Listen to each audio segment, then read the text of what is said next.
ప్రాజెక్టులు తెచ్చిన. 10 ఏళ్ళు నా మీద కక్షతోని పాలమూరు మీద పగతోటి చంద్రశేఖరరావు ఈ ప్రాజెక్టును పక్కన పెడితే ఈరోజు నేను వచ్చిన తర్వాత తిరిగి వాటిని దుమ్ము దులిపి పనులు మొదలుపెట్టిన.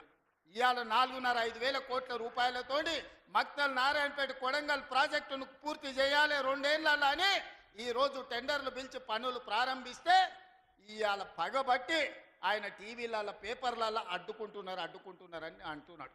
నేను అడుగుతున్న చంద్రశేఖరరావు, నువ్వు 70 ఏళ్ళు మాకు అన్యాయం జరిగింది, మా ప్రాంతంలో నీళ్లు పోయినా మా ప్రాంతం నుంచి తరలిపోతున్న కృష్ణానది జలాలు మాకు తాగడానికి మా సాగునీరుకు అందు రాకపోయినా ఈ దేశంలో ఎక్కడ ప్రాజెక్టులు కట్టినా బాక్రానంగల్ కావచ్చు, శ్రీశైలం కావచ్చు, నాగార్జున సాగర్ కావచ్చు, ఎస్ఆర్ఎస్పి కావచ్చు, ఈ దేశంలో ఎక్కడ ప్రాజెక్టులు కట్టినా తట్ట పని, పార పని, మట్టి పని, చెమట తీసే ప్రతి పని మా పాలమూరు బిడ్డలు చేసి దేశానికి ప్రాజెక్టులను అందించారు.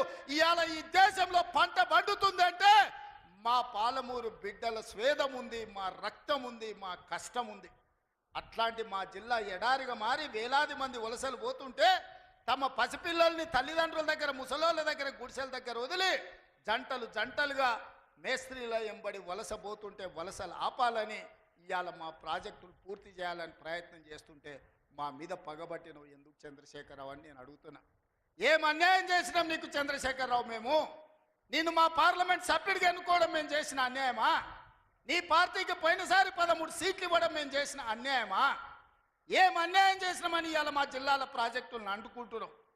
ఇదే ప్రగతి భవన్, ప్రజల స్వేదంతో నిర్మించిన ప్రగతి భవన్ అధికారిక కార్యాలయానికి వైఎస్ కొడుకు జగన్మోహన్ రెడ్డిని పిలిపించి పంచపక్ష ప్రమాణాలు పెట్టి 6 గంటలు చర్చించి రాయలసీమ ఎత్తిపోతల పథకం రచించింది నువ్వు కాదా?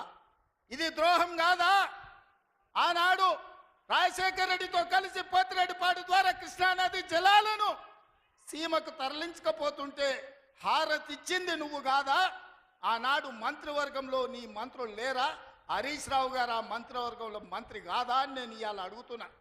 అదే కాదు, జగన్మోహన్ రెడ్డి గారు ముఖ్యమంత్రి ఉన్నప్పుడు ఏ నీళ్ల కోసం తెలంగాణ రాష్ట్రం తెచ్చుకున్నామో, ఏ నీళ్ల కోసం శ్రీకాంతాచారి లాంటి యువకులు, నూనూగు మిసాల యువకులు ఆత్మ బలిదానాలు చేసుకున్నారు, ఆ బలిదానాలతో సాధించుకున్న తెలంగాణలో కృష్ణానది జలాలు రంగారెడ్డి, మహబూబ్ నగర్, అదేవిధంగా నల్గొండ, ఖమ్మం జిల్లాలకు ప్రాజెక్టులకు, భూములకు పారాల్సిన నీళ్లు రాయలసీమ జిల్లాలకు తరలించకపోతుంటే రాయలసీమ లిఫ్ట్ ఇరిగేషను, అదేవిధంగా ముచ్చుమర్రి లిఫ్ట్ ఇరిగేషన్ నిర్మించుకుంటుంటే ఒక్క రోజైనా నువ్వు అడ్డుకున్నావా?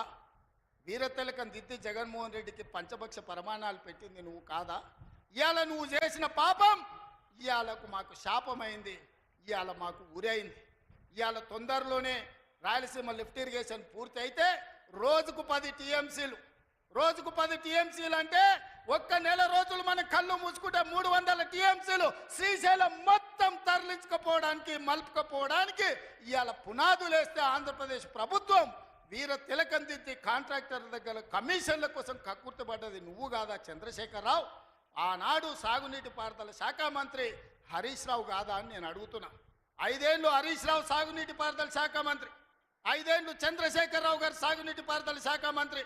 మరి నేను ఇవాళ అడుగుతున్నా, పాలమూరు అక్కనే ఉంది, కల్వకుర్తి అక్కనే ఉంది, భీమా ఎండిపోయింది, కోయిల్ సాగర్ ఆరిపోయింది, ఈరోజు ఆర్డీఎస్ అట్లనే ఉండిపోయింది. మా ప్రాజెక్టులు ఎందుకు పూర్తి చేయలే? మా పాలమూరు కష్టాలు ఎందుకు తీరవలేదని నేను అడుగుతున్నా. ఈ నీళ్లు మాకు నాగరికతను ఎందుకు తేలే? ఈ నీళ్లు మాకు పసిడి పంటలు ఎందుకు తీయలే? ఈ నీళ్లు మాకెందుకు కన్నీళ్లు మిగిలిచ్చినాయని నేను అడుగుతున్నా. ఈ నీళ్లు మా భూములు ఎడారుగా మారడానికి, ఈ నీళ్లు మా ప్రజలు వేలాదిగా వలసలు పోవడానికే పనికొచ్చినాయి తప్ప మా జీవితాలలో వెలుగులు వచ్చినాయని నేను అడుగుతున్నా. ఈ పాపం నీది కాదా చంద్రశేఖరరావు? ఈ పాపం నీదే కదా? 10 ఏళ్ళు వచ్చిన తెలంగాణ రాష్ట్రంలో 2 లక్షల కోట్ల రూపాయలు సాగునీటి ప్రాజెక్టుల కోసం ఖర్చు పెట్టినావు కదా. 1,00,000 కోట్లు కాళేశ్వరం కట్టినావు, 1,00,000 కోట్లల్లా 1,000 కోట్లు మింగినావు. కట్టిన కాళేశ్వరం కుప్పగూలిపోయింది. ఇంతకంటే దిక్కుమాలిన ప్రాజెక్ట్ ఇంకెక్కడైనా ఉంటుందా అని నేను చంద్రశేఖరరావుని అడుగుతున్నా.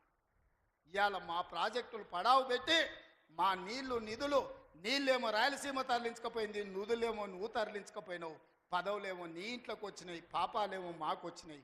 ఇవాళ ఈ పాపాలు, ఈ కష్టాలు ఎంతకాలం మేము ఎదుర్కోవాలని నేను అడుగుతున్నా.